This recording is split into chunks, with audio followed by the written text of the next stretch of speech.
여러분 안녕하세요. 잠깐 기도하겠습니다. 사랑하는 하나님 아버지 은혜를 감사합니다. 오늘도 귀한 말씀 알게 하시고 깨닫게 하실 아버지를 찬양하며 성령님이 함께 해주실 것을 믿고 의지하고 예수님의 이름으로 기도합니다. 아멘. 오늘은 이제 22장과 23장을 관찰 작업을 했고요. 그리고 23장 이제 그 마지막 절, 그러니까 37절에서 39절에 나오는 두 가지 개념의 정리를 해볼 생각입니다. 두 가지 큰 계명, 하나님 알고 사랑하고 이웃을 알고 사랑하라. 하나님 연구, 인간 연구 필수다. 이 얘기를 하는 것이죠. 자, 계명 1 37절.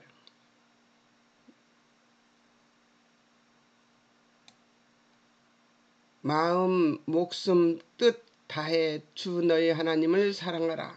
하나님 말씀을 공부하고 알고 기억하는 것, 이것이 아주 중요한 것이죠. 우리가 실천할 일은 신명기 8장 4절에서 9절,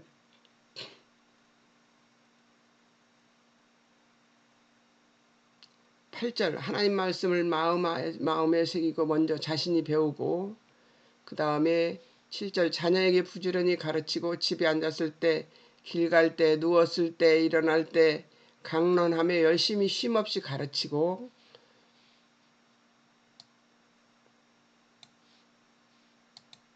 손목에 매어 기호 삼고 미간에 붙여 표로 삼고, 9절 집 문설주와 바깥문에 기록하라. 가훈과 기호로 삼아 살아라. 이것인데요. 백성 신명기 6장 17절에서 25절에서는 17절에 하나님 명령하신 명령과 증거와 규례를 지키고, 15, 19절에서는 하나님 보시기에 정직하고 선량한 일을 하라. 복받고 아름다운 땅 차지할 것이다 하고 얘기를 해주십니다. 그 다음에 자녀들에게 줄 정보 21절 25절에서는 신명기예요. 출애굽의 이적과 기사를 전해서 계속 하나님의 말씀 뜻을 지키게 하라. 하나님의 인도와 보호 전하는 일이 곧 의로운 일이므로, 그러니까 하나님의 일을 전하는 것이 의로운 일이다 그 얘기입니다. 메시지 하나님 말씀 안에 있을 때 말씀 실천하는 모습을 보여주며 하나님은 우리에게 하나님을 향한 우리의 사랑을 키워준다.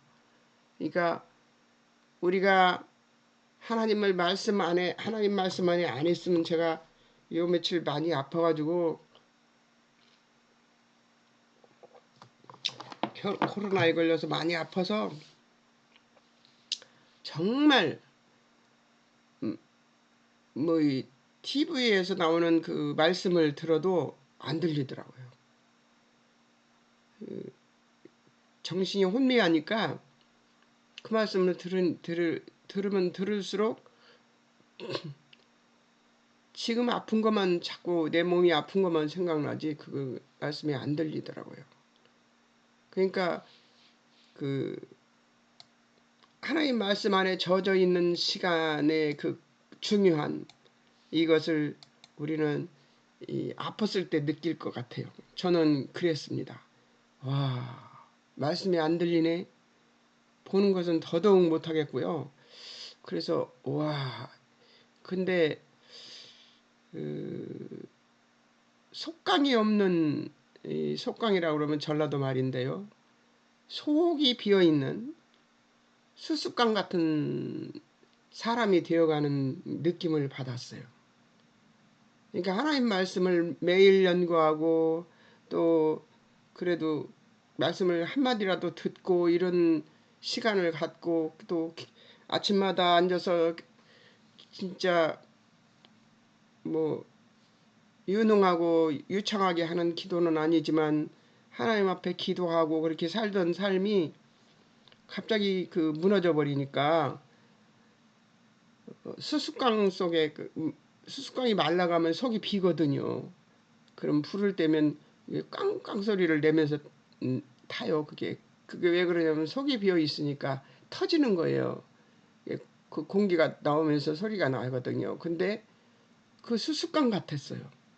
태우면 금방 탈 것 같은 다 비어 있는 수수깡 같다는 생각을 했어요. 질병이 얼마나 그 사람을 무섭게 피폐하게 만드는가를 그 순간에 알게 됐어요. 그 아픈 순간에 느꼈어요. 왜냐하면 말씀을 들을 수도 볼 수도 그리고 아는 그 말씀이 생각나지도 않아요. 너무 아프니까 그 아픈 것만 생각나요. 그게 사단이 인간을 최악으로 몰아갈 때 질병으로 몰아가는 것이 이유가 있는 것 같아요. 그러면서 매달리기를 뭐라고 매달냐면 아버지 이제 데려가도 돼요. 이제 데려가도 됩니다. 예, 이제 데려가도 돼요 소리가 저절로 나오더라고요. 예. 39절 내 이웃을 내 자신과 같이 사랑하라. 하나님께서 죄에 노예된 상태에서부터 우리를 구원하셨는지를 기억하라는 것이죠. 예. 요한일서 4장 7절에서 12절 7절 사랑하는 자마다 하나님으로부터 나서 하나님을 알고 9절 10절 하나님의 사랑 독생자 보내심으로 우리 죄 속하시고 살리려 하심을 나타낸 것이라는 것이죠. 하나님이 우리 사랑하셨으니 우리도 서로 사랑하는 것이 마땅하다는 거예요. 12절 우리가 서로 사랑하면 하나님이 우리 안에 거하시고 하나님의 사랑이 우리 안에서 온전히 이루어진다는 거죠. 우리가 하나님의 사랑을 받았기 때문에 우리가 서로 사랑하면 하나님이 우리 안에 거하시고 하나님 사랑이 우리 안에서 온전히 이루어진다는 거예요. 그게 우리가 사랑을 이미 받았기 때문에 그렇다는 겁니다. 놀랍죠? 이미 하나님의 사랑을 받았기 때문에 우리가 서로 사랑하면 하나님이 우리 안에 거하시고 하나님의 사랑이 우리 안에서 온전히 이루어진다는 거예요. 요한일서 4장 19절 21절 하나님 사랑하노라 하고 형제 미워하면 거짓말하는 것이다. 보는 바 형제 사랑 안 하는 자 보이지 않는 하나님 사랑할 수 없음을 말하고 있습니다.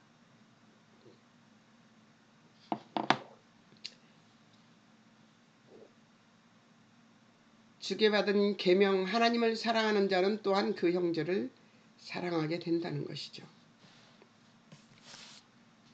이제 이거를 바꿔야 됩니다.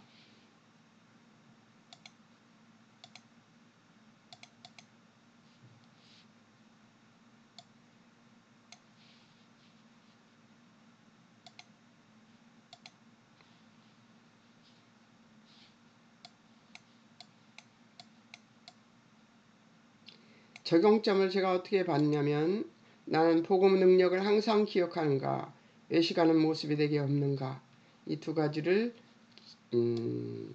보기로 했습니다. 그리고 그 본 것은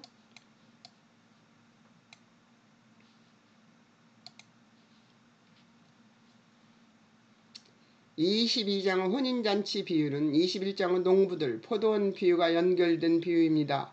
앞에 있었던 논쟁 곧 예수님의 메시아 되심을 유대 종교 정치 지도자들 앞에서 대답하시던 내용의 연장으로 보고 예복 문제나 택함 문제들이 포도원 비유를 그 이해의 열쇠로 가져야 풀 수 있는 좀 더 중요한 핵심을 내포하고 있기 때문입니다. 그것은 예복에 대한 문제가 그 앞에 있었던 열매와 같은 내용을 뜻하는 것이어서 그런 것입니다. 초대된 백성들이 가진 거부감, 거역한 행위, 하나님이 초청해 저들이 가졌던 적대적인 행위들을 말하며 그들이 하나님의 백성이라고 자부하고 있는 것이냐.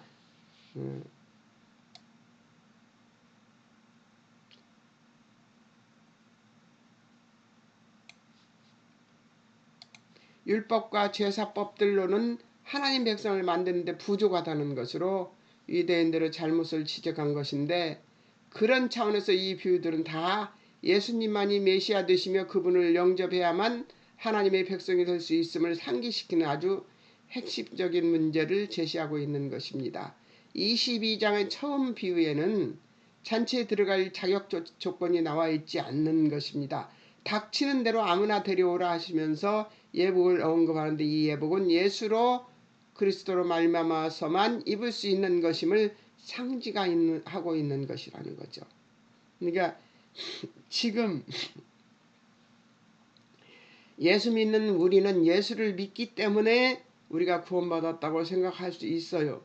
근데 그때 그 당시에 유대인들은 어떻게 불려온 사람들이에요? 예수 믿든 안 믿든 불려온 사람들이에요. 근데 그때 따라오면서도 예수를 믿는 것을 장착하고 온 사람들은 그 혼인잔치에 들어갔어요. 근데 예수를 전혀 믿지 않고 그 적대시하는 마음을 갖고 온 그 예복을 준비하지 않은 그런 사람들은 상징하고 있는 것이라. 그런 차원에서 청함을 받은 자는 많되 택함을 입은 자는 적다라는 표현이 우리 쪽에 구원의 근거와 조건이 있지 않고 부르신 하나님 쪽의 근거와 조건이 있음을 말하는 것입니다. 하나님이 인정해야지만 되는 것이죠. 예. 하나님이 하나님이 이런 사람이구나, 이런 분이시구나 하는 것을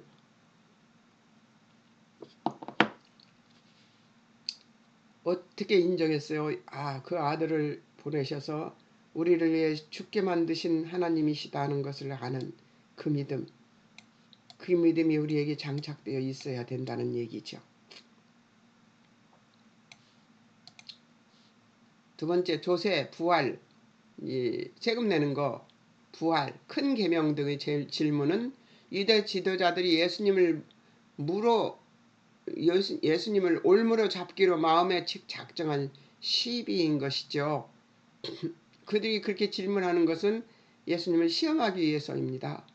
가이사의 것은 가이사에게로와 하나님의 것은 하나님께 바치라는 답은 재치 있는 답이 아니라 훨씬 깊은 하나님이 일하시는 방법과 성도들이 현실을 이해하는 데 필요한 아주 중요한 원리를 말씀하시는 것이죠.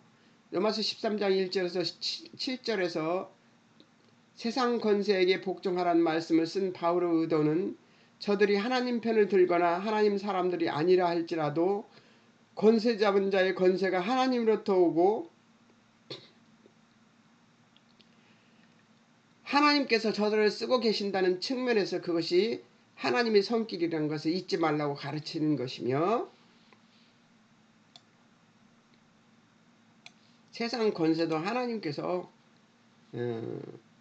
허락하셔야지만 그 권세를 가질 수가 있는 것입니다.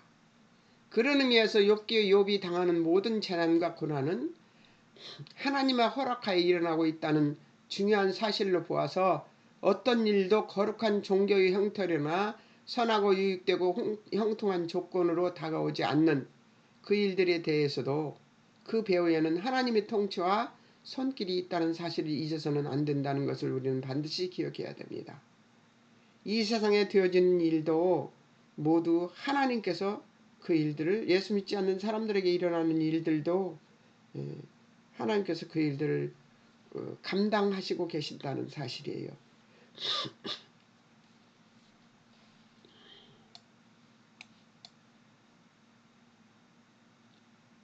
하나님이 관할하시지 않는 부분은 이 세상에 어느 것도 없습니다. 그래서 우연은 없어요. 모든 사람을 만나는 이유가 있고요. 모든 사물을 만나는 이유가 있습니다. 그리고 모든 사건이나 모든 되어지는 일들에서 우리에게 하나님의 뜻을 깨닫지 못하게 하는 것은 없어요. 모든 만남이 모두 다 하나님의 의도하신 바고 하나님이 우리에게 깨닫게 하시고 싶은 거예요. 그러니까 말하자면 바보 있죠, 바보. 무슨 말을 해도 잘 못 알아듣고 잘 잊어버리고 그러는 사람.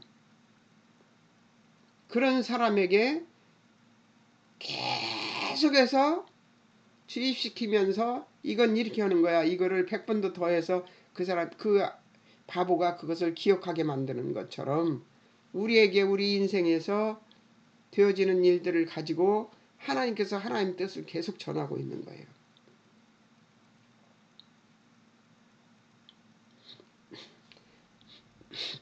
그것을 깨닫지 못하면 다시 또 반복해서 다른 방법으로 가르치고 또 다시 또 반복해서 다른 방법으로 가르치고 그렇습니다.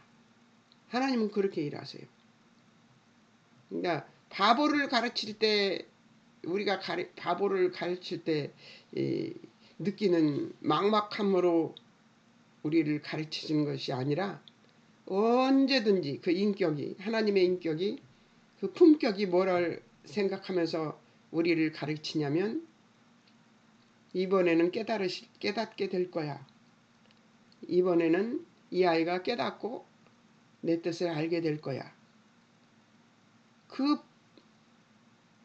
품격을 가지고 우리에게 계속 가르치고 계신 거예요. 그러니까 우리는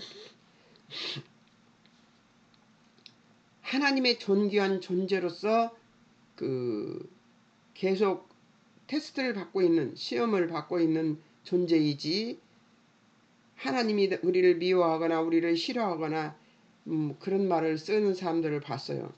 하나님이 나를 쳐서 이런 일이 벌어졌다 하고 얘기를 하는 사람들을 봤어요. 하나님은 우리를 치시지 않습니다. 예, 우리가 치는 것은 미움이 담겨있는 치는 것이죠. 근데 하나님 치는 것이 아니라 깨닫게 하시려고 사건을 만나게 하시는 거예요. 알게 하시려고. 질병을 고약한 질병이더라고요. 코로나가. 입이 써서 음식을 못 먹겠더라고요. 근데 그 고약한 질병을 만나서 내가 날마다 말씀을 공부하다가 또 말씀 연구를 하고 또 말씀을 듣다보고 있다가 말씀을 못 듣고 교회도 못 가고 또 기도도 못 하겠고 첫날 이틀은 기도를 했어요. 아프면서 기도를 끙끙 앓으면서 기도를 하다가 아버지 더는 못하겠다 기도 내가 그러고 둘러버렸거든요. 둘째 날은. 그런데 그 다음부터는 기도도 둘러서 아프니까 그 시간이 길잖아요. 근데 기도를 해야 되겠는데 기도가 안 나고 이 소리만 나와요. 와, 그래서 내가 빈 수수깡이 돼가고 있네. 그런 것을 느꼈어요. 그런 것들을 깨닫게 그 질병 안에서 하나님이 얼마나 나를 귀하게 여기셨는가를 깨닫게 하는 것을 위해서 사건이 있는 것이지 하나님 뜻은 제쳐두고 이 사건이 무엇 때문에 일어난 거야? 내 죄가 뭐가 있어서 무슨 죄가 있기 때문에 하나님 무엇 때문에 나를 치는 거야? 막 이렇게 생각하는 그 생각은 옳지 않다고 생각합니다. 하나님 우리를 사랑하시는 하나님이시지 그리고 인격과 품격이 아주 높으신 분입니다. 그분이 품격이 아주 넓어서 우리가 생각지도 못할 부분이고 그분의 인격이 아주 넓어서 우리가 미치지 못하는 거예요. 예, 그런 상황에서 이제 데려가셔도 좋겠습니다. 그런 마음을 먹기까지 고백을 하기까지 내 속마음이 나오도록 하시더라고요. 그래서 우와, 이 질병이 코로나라는 질병이 사람들을 많이 낙오시켰겠구나. 믿음에서 낙오시킨 사람이 많겠구나 하는 생각이 들었습니다. 한번 코로나로 사람들을 걸러내지 않았는가. 체질한다고 하죠. 그런 것처럼 걸러내시지 않았는가 하는 생각이 들어서 무서웠습니다. 이 질병에 걸리면 있던 믿음도 달아나게 생겼더라고요. 자, 세 번째, 사두개인들의 부활 논쟁은 예수님을 걸고 넘어지게 하려고 7 형제 아내 이야기를 하는 것이다. 29절에서 예수님은 이 세상의 질병과 형편을 미끄럼으로 가지고 가지는 상상을 공격하고 계신 것이다. 세상적 관점으로는 하나님이 일하심의 원리를 깨달을 수 없다는 것이다.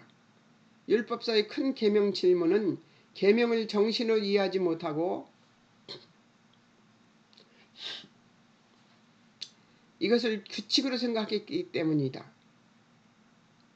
율법을 규칙으로 생각하는 것이기 때문에 지켜야 할 것으로 생각하는, 그러니까 그 원칙으로 생각하는 거죠.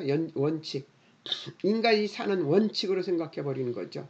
그렇게 생각해 버리니까 율법이 하나님의 사랑이 들어가 있다는 것을 생각 못하는 것이죠. 예수님 놀라운 대답은 하나님을 사랑하고 내 이웃을 사랑하라 하는 것으로 율법 정신을 다시 확인시키고 있는 것입니다. 이 대답 속에는 너희들은 계명의 진정한 정신을 이해하지 못하고 있고 또 이해할 수 없다는 내용이 되어 있고 그렇기 때문에 메시아가 죽으러 와야만 되느니라는 대답도 포함되어 있는 것이죠. 율법으로는 너희들이 영원히 구원받을 수 없다.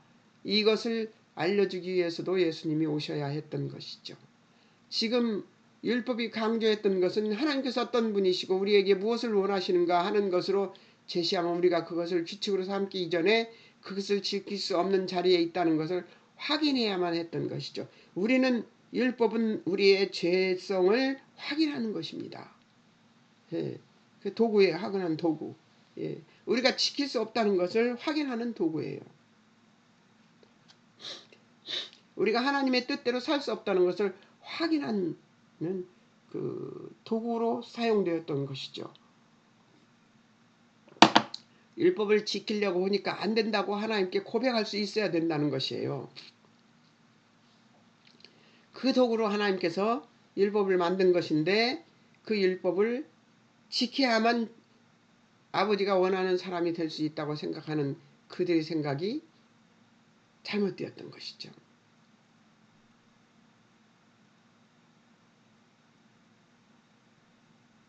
다시 한번 중요한 것이니까 한번 더 읽습니다. 지금 율법이 강조했던 것은 하나님께서 어떤 분이시고 우리에게 무엇을 원하시는가 하는 것으로 제시하면 우리가 그것을 규칙으로 삼기 이전에 그것을 지킬 수 없는 자리에 있다는 것을 확인해야만 했던 것이라는 것이죠. 우리가 그렇게 지킬 수 없는 자라는 것을 깨닫는 것이 로 하나님께서 주신 것인데 그걸 그렇게 생각 못한 것이죠. 규칙으로 지켜야 되면 이것을 지키면 천국 갈 수 있어. 뭐 이런.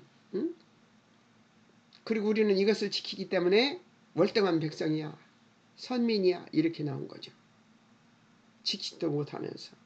그들이 하나님이 보내신 예수님을 잡으려 하는 이유는 우리 모두가 죄 아래 있고 구원이 필요하다는 지적을 반대해서 그렇던 거예요. 우리가 의롭다고 자기들이 의롭다고 생각했기 때문에 그래요. 우리는 율법을 지키고 하나님의 말씀을 맡은 사람들이라서 우리는 선민이라서 우리는 이미 구원 받았다고 생각했기 때문에 구원이 필요하다는 지적을 반대하기 때문이에요.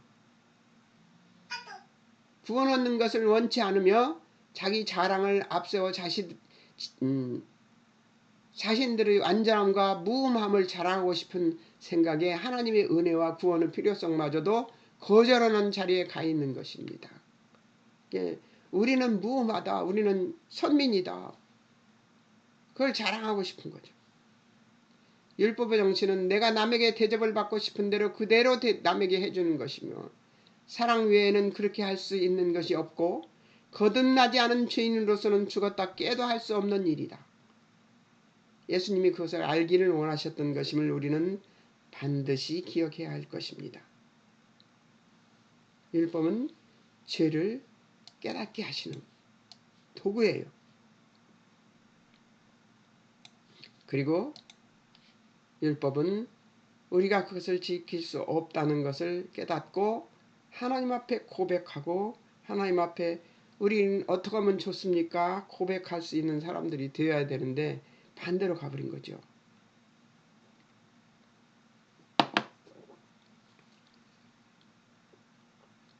(23장은) 예수님께서 유대 종교 지도자들의 율법의 정신은 놓치고 규칙을 준수함으로 자신의 의를 확인하려는 잘못된 율법관을 가진 자들을 꾸짖는 내용이다. 하나님께서 원하시는 율법 정신은 하나님께 바치는 예물이나 정성이 아니라 하나님의 뜻을 이해하여 수용하며 채우는 것이죠. 예, 하나님의 뜻을 이해하려고 해야 돼요. 그래서 성경 말씀을 읽을 때는 구약이든 신약이든 하나님 뜻이 무엇인가를 찾아야 됩니다.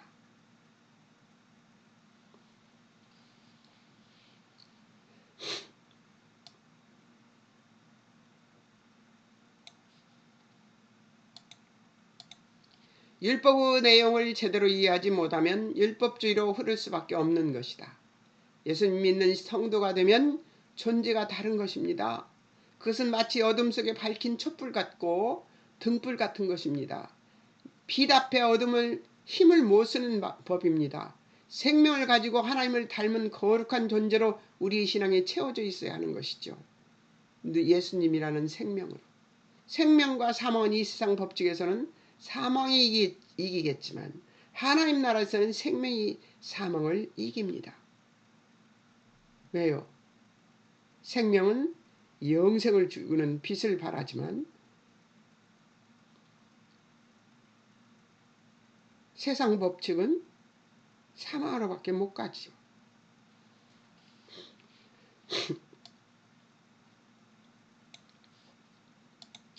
하나님 나라에 속한 자들은 하나님께서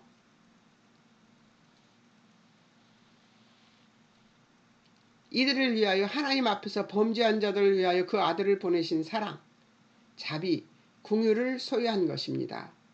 그것을 성도 안에 채우는 것이 성도가 해야 하는 일이며 이 일로 채워지기 위해서 애쓰고 힘쓰며 사는 것이 성도의 일이요 의무이고 책임이며 참다운 신앙의 점검은 존재와 인격에서 그 사랑, 그 자비, 하나님의 사랑, 그 하나님의 자비, 하나님의 긍휼의 내용들로 점검되어져야 함을 우리는 반드시 기억하고 실천해야 합니다.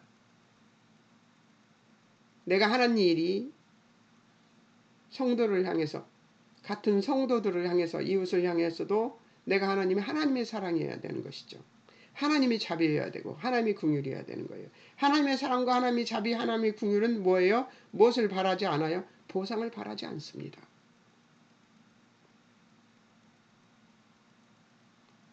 그것이 하나님이 하시는 사랑이에요. 우리를 향한 사랑. 보상을 받으시려고 하시지 않는 그 사랑을 우리는 또 그 사랑을 받아서 또 어디에 써야 돼요? 세상에 써야 되는 거죠. 하나님 사랑하는 데 쓰고 세상에 써야 되는 것이죠. 무엇을 하면서? 보상을 바라지 않으면서. 왜? 보상은 이미 구원받은 것, 영생받은 것으로 이미 확인되었으니까요. 내가 하나님의 딸이라는 것에 대한, 내가 하나님의 아들이라는 것에 대한 보상은 이미 받은 상태잖아요.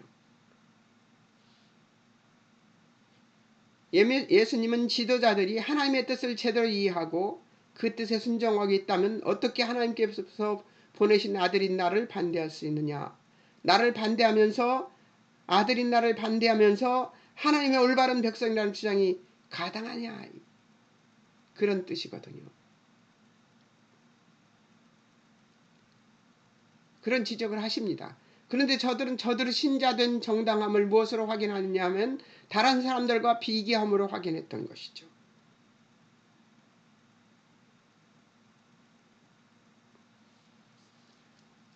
우리에게 인간들의 하는 행동, 아무리 거룩하다고 말하는 사람이어도, 아무리 거룩하다고 하는 목사님이어도 그분은 사람입니다. 우리에게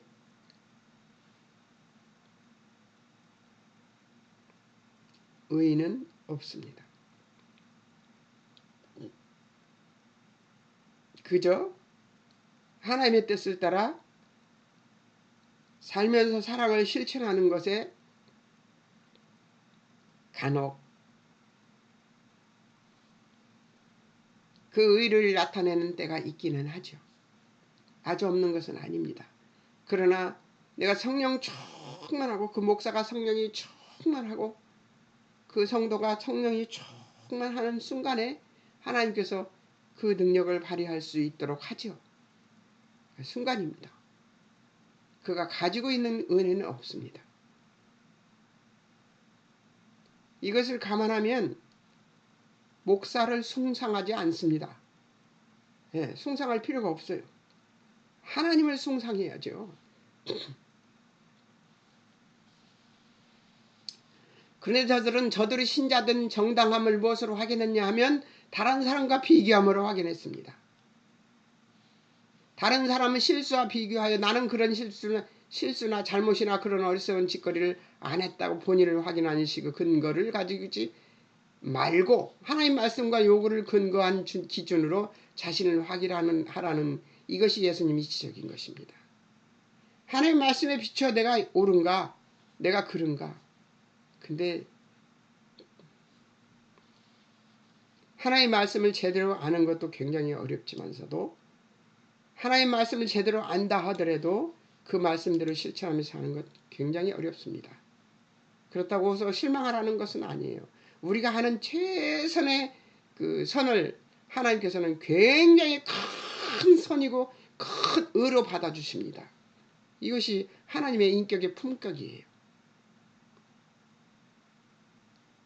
우리 기독교 신앙이 어려운 점은 우리의 비교해서 확인하는 습관즉 다른 사람과 비교된 확인이 아니라 하나님과 하나님의 말씀으로 근거한 자기 확인이기 때문에 어려워하고 있는 것이죠.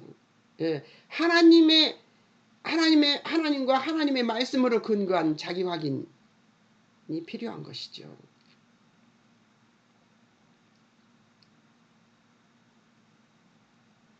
다른 사람은 이렇게 하는데 나는 이렇게 하니까 나는 어려워. 아닙니다. 보편적인 하나님의 우리 사용하시는 방법은 잘난 존재를 선호하는 것이 아닙니다. 일부러라도 세상적인 능력이나 가치에서는 열등하게 해놓고 쓰시는 것이 일반적입니다. 제가 고생 많이 한 이유가 제가 산전수전, 공중전, 수중전까지 다 겪은 이유가 바로 여기에 있습니다. 초등학교 들어갈 때 책을 다 외워갖고 들어갈 그때 높아진 교만, 내가 잘났다고 생각한 교만, 그것이 낮아지는데 70년이 걸리더라고요. 내가 똑똑하고 잘났다고 생각하는 사람일수록 고통이 연단이 더 심합니다.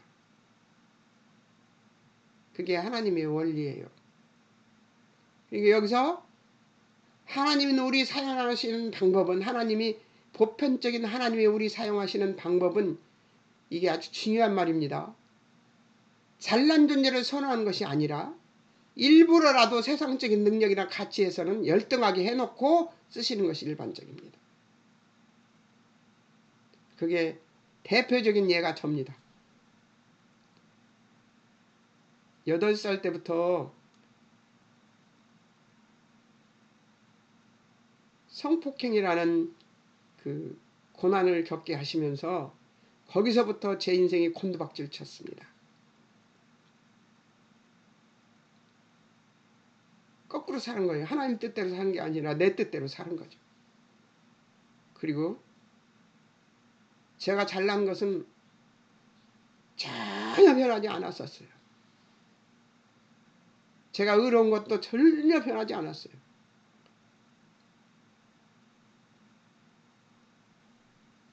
연단받고 나이 들어 포기하는 것들이 많아질 때서야 하나님 뜻이 이거였구나 하는 것을 깨달았죠.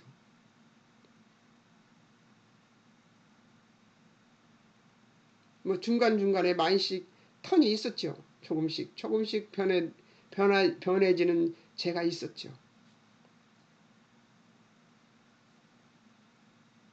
보편적인 하나님의 우리 사용하시는 방법은 잘난 존재를 선호하는 것이 아니라 일부러라도 세상적인 능력이나 세상적인 가치에서는 열등하게 해놓고 쓰시는 것이 일반적입니다.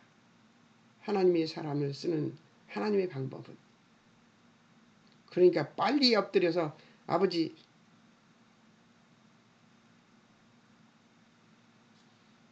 나는 없습니다. 아버지만 계십니다.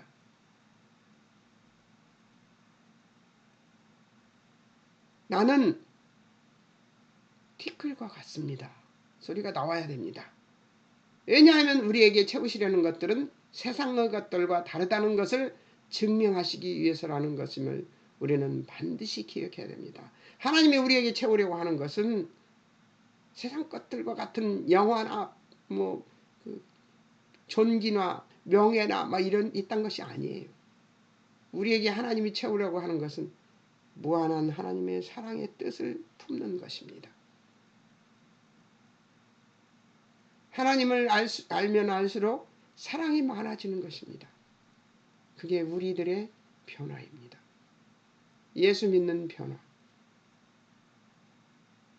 우리들의 입술에서 험악한 것들이 사라지고 우리들의 태도에서 험악한 것들이 사라지는, 결단코라는 말이 우리들의 입술에서 사라지는, 결코라는, 정령이라는 말이 우리들의 입술에서 사라지는, 그래서 누구나 품고 사랑할 수 있는 품이 되는 하나님의 품격을 닮아가는 우리들이 되어가는 것이죠. 하나님 우리에게 채우시려는 것은 뭐예요? 사랑입니다. 사랑. 어떤 것도 품을 수 있는 사랑.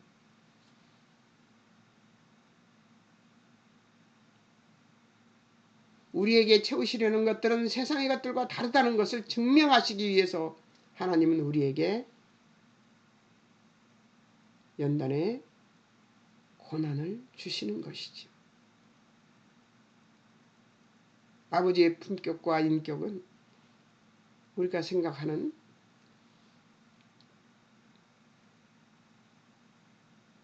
우리가 세상적으로 생각하는 보상이나 확인을 받는 것이 아닙니다.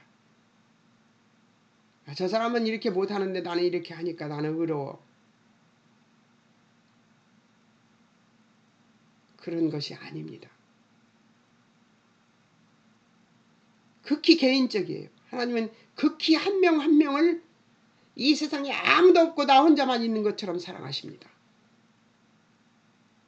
이 세상에 아무도 없고 왜 구름, 햇빛, 구름 이런 것들이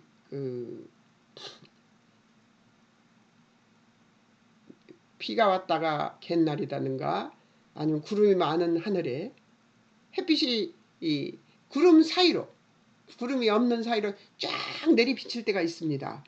그렇게 내리비치는 것처럼 나 한 사람만을 사랑하는 것처럼 우리를 사랑하십니다. 한 사람 한 사람을. 이 품격과 인격을 가지신 하나님이십니다. 이 사랑을 여러분들이 깨닫고 하나님의 우리를 사랑하시는 품격과 인격을 깨닫고 다시 말합니다.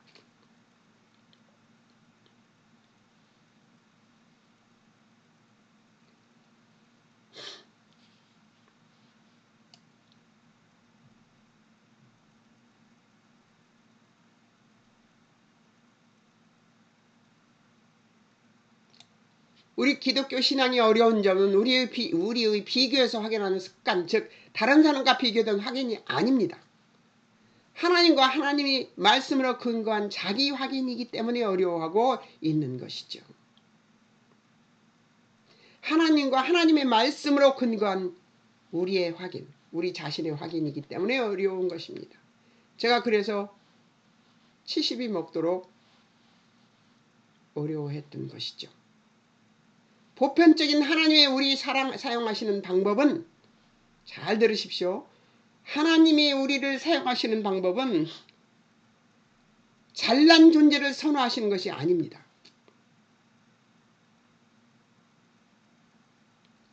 일부러라도 세상적인 능력이나 가치에서는 열등하게 해놓고 쓰시는 것이 일반적입니다. 잘난 사람이 꼬꾸라져 벌어져서 그 잘남을 내려놓고 그런 사람들이 그 목회선상에 선 것을 보면 납작 엎드린 모습이 보입니다.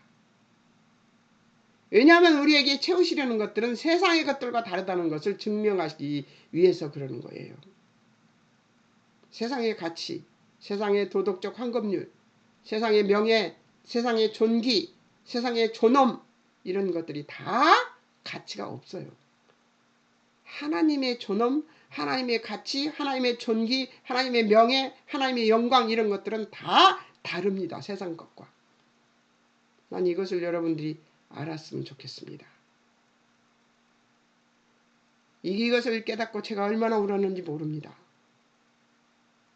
아버지, 내가 바보였네요. 내가 그랬어요. 내가 바보였네요. 내가 바보였습니다. 하나님은 우리를 사랑하시는 방법은 그분의 인격과 품격대로 우리를 사랑하십니다.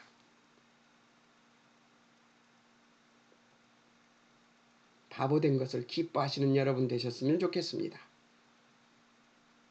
잠깐 기도하겠습니다. 사랑하는 하나님 아버지 은혜를 감사합니다. 우리가 이 세상에서 바라는 가치와 하나님이 바라는 가치가 다르다는 것을 깨닫는 이 아침이 되었으면 좋겠습니다. 하나님, 하나님의 가치로 세상을 살아가는 우리들이 될 수 있도록 우리를 도우시고 인도해 주시옵시고 시시때때로 시와 때와 분청하다 하나님 우리를 경각시켜 주셔서 우리로 세상 가치에 속아 넘어가지 않는 자들이 될 수 있도록 우리를 도우시고 인도해 주실 하나님을 찬양하며 날마다 우리를 견인하여 하나님 나라 입성까지 우리를 지켜주시고 인도해 주실 하나님을 찬양하며 선하신 하나님께서 우리의 종말을 이미 정해두시고 결정하시고 완성하실 하나님의 계획 아래 우리가 있다는 것을 잊지 않는 우리들이 될 수 있도록 주님 도우시고 인도해 주실 하나님을 찬양하며 예수님의 이름으로 기도합니다. 아멘. 여러분 안녕히 계세요. 그런데 24, 25장 관찰해 갖고 오십시오.